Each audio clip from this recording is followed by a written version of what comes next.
पुढील नाम आहे आत्मवान. स्वतःच्या महिम्यामध्ये स्थिर असणारा, श्रेष्ठत्व, ऐश्वर्य, दिव्यता, भव्यता, व्यापकता, उदात्तता हेच ज्याचे स्वरूप आहे. मन, बुद्धी, अहंकार यावर ज्याचे नियंत्रण आहे. आत्मरूपाने तो सर्वांना जिवंत ठेवतो, सर्वांवर प्रेम करतो. हे नाम अत्यंत सुंदर आहे. स्वतःकडे पाहताना खूप मिळाल्याचे समाधान लागते, कारण देणारा तो भगवंत आहे. धनवान, देहवान, बुद्धिमान म्हणताना आपण प्रथम आत्मवान आहोत, कारण आत्म्याचे रूपाने आपण जिवंत असतो. भगवंताचे आपल्यावर हे मोठे ऋण आहे. भगवंत अत्यंत कृपाळू आहे, तसाच तो प्रेमळही आहे. तो प्रेमाने सगळ्यांचा सांभाळ करतो. त्याच्याच कृपेनं तर आपण बोलू शकतो, ऐकू शकतो, पाहू शकतो, हालचाल करू शकतो. अगदी सकाळी झोपेतून जागेसुद्धा होऊ शकतो. असे झाले की आपल्याला आनंद वाटतो, कारण रात्री झोपेतच आपले काही कमी जास्त झाले नाही ह्याचाही तो आनंद आहे. आणि हा आनंद केवळ त्याच्याचमुळे आपल्याला मिळतो. पुढचं नाम आहे सुरेश. शुभ देणारे, चांगले करणारे ते सुर म्हणजे देव. त्या देवांचा हा ईश, देवामध्येही श्रेष्ठ, देवांचा राजा. सुरेश हा देवांचा शास्ता सुद्धा आहे. शरण जाण्यास योग्य. सर्व धर्मान परित्यज्य मामेकम शरणं व्रज असे गीतेतही भगवंताने सांगितले आहे. त्याला सर्व भावाने शरण गेले की तो आपला प्रतिपाळ करतो. तो सर्वांचे आश्रयस्थान आहे. दुःखितांचे दुःख दूर करतो. अर्जुन भगवंताला शरण गेला. भगवंताने तर त्याचे सारथ्यही केले. श्रीराम अवतारात समुद्र त्याला शरण आला होता, तर श्रीकृष्णावतारात ब्रह्मदेव, इंद्र इत्यादी अनेक देव त्याला शरण आले होते. पुढचं नाम आहे शर्म. सुखरूप, परमानंदरूप आणि कल्याण करणारा. विश्वरेता, विश्वाचे कारण असलेला, विश्वाचे उत्पत्ती स्थान, विश्व निर्माण करणारा. पुढचं नाम आहे प्रजाभव. सर्व निर्माण होणारे प्राणी मात्र प्रजा, ज्याच्यापासून उत्पन्न होतात असा हा भगवंत. दिवस प्रकाशयुक्त, प्रकाशरूप, अखंड प्रकाशमान. पृथ्वी सूर्याभोवती फिरते, म्हणून दिवस रात्र पृथ्वीवर होतात. पण पृथ्वीचे एका भागात अंधार असला तरी त्याच वेळी दुसरीकडे प्रकाश म्हणजे दिवस असतो. तो नेहमीच सतत प्रकाशमानच असतो. पुढचं नाम आहे संवत्सर. वर्ष ईश्वर कालस्वरूप आहे आणि कालगणना करण्याचे एक साधन म्हणजे संवत्सर किंवा वर्ष किंवा संवते इति संवत्सरः. सर्व प्राणी मात्रात वस्ती करणारा किंवा असणारा. व्याल. व्याल म्हणजे वि अधिक अ अधिक ला. भक्तांचे लाड करतो. भक्तांना लाडाने जवळ घेणारा. संतांना, भक्तांना जवळ घेण्यासाठी मानवी देह धारण करून त्यांना आलिंगन देतो, अगदी आपल्या जवळ घेतो.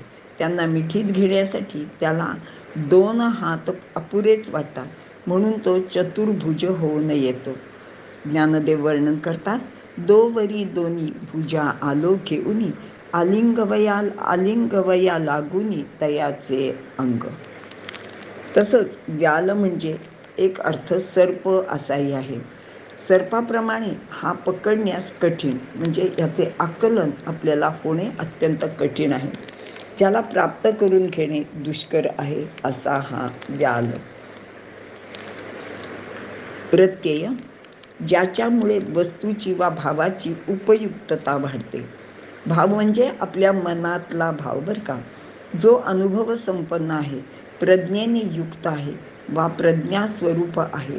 प्रज्ञा, सत्य किंवा वास्तव ज्ञान असलेली बुद्धी किंवा नवनिर्माणक्षम प्रतिभा हा अग्राह्य आहे. म्हणून प्रचिती किंवा अनुभव स्वरूप आहे. तो बोटाने दाखविता येत नाही. मात्र आपल्याला मौनात ध्यानात त्याचा प्रत्यय येतो. तुकोबांना पांडुरंग दिसला, परंतु त्यावेळी त्यांच्या पत्नीला तो दिसला नाही.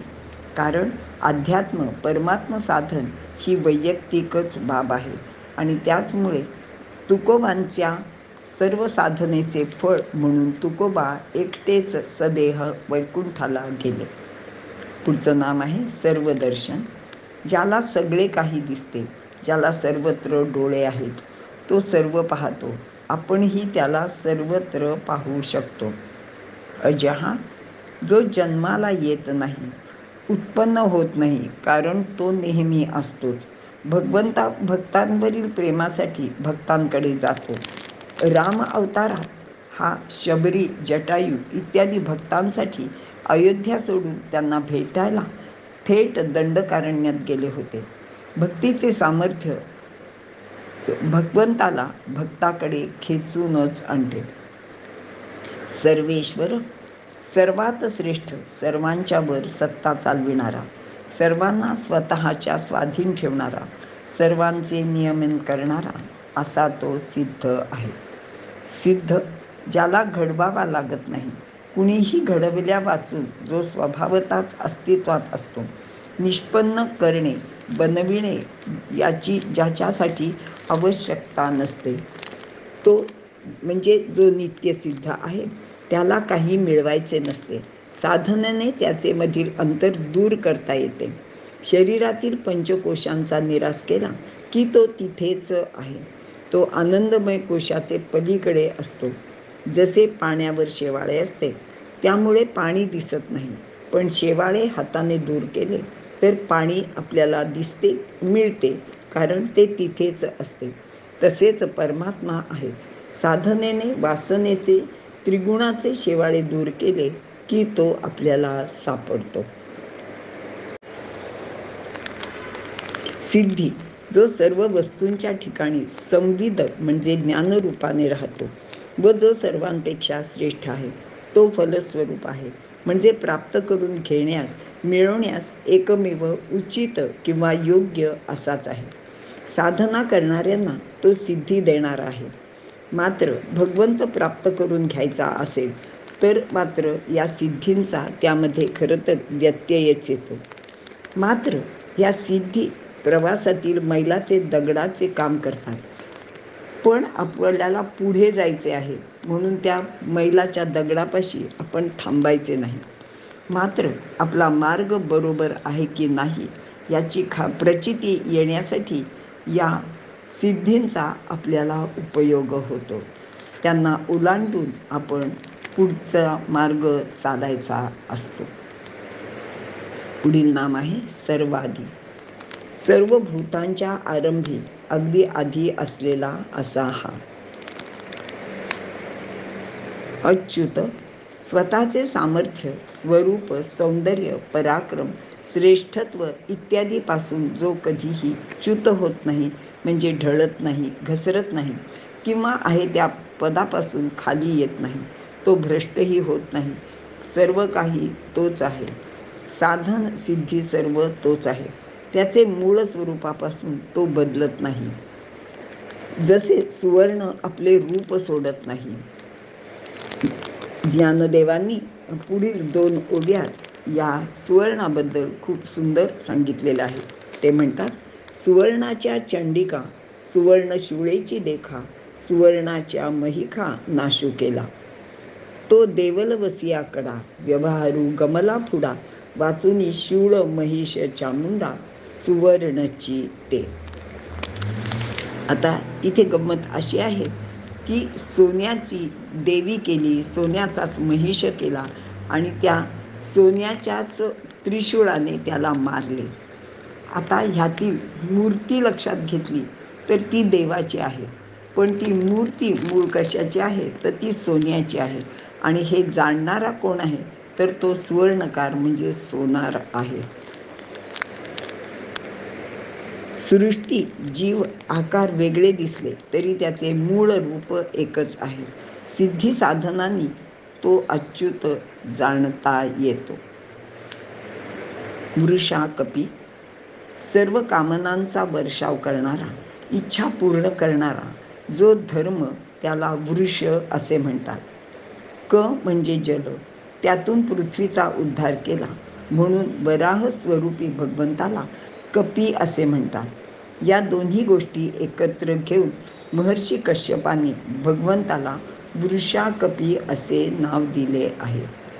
अमेयात्मा, ज्याचे स्वरूप मोजमापाच्या पलीकडे आहे, ज्याचे म्हणजे आत्म्याचे, जो कशानेही मर्यादित होत नाही. सर्व योग विनिसृतः, सर्व संबंधापासून दूर असलेला किंवा अनेक प्रकारच्या योगाने म्हणजे मार्गाने, साधनाने तो जाणला जाऊ शकतो. म्हणजेच तो अलिप्त असतो. तो त्याचे कृपेनेच साधकाला किंवा भक्ताला भेटतो. वसुः म्हणजे सर्व भूते ज्याचे ठिकाणी राहतात व जो सर्व भूतांच्या ठिकाणी राहतो, जो संपत्ती स्वरूप आहे. वसु यामध्ये सर्व देवांची वस्ती आहे. अष्टावसु इत्यादी ही सर्व रूपे परमात्म्यानेच घेतलेली आहेत. अष्टावसु पुढील प्रमाणे सांगतात: पृथ्वी, आप, वायू, अंतरिक्ष, सूर्य, चंद्रमा, द्युलोक आणि नक्षत्र.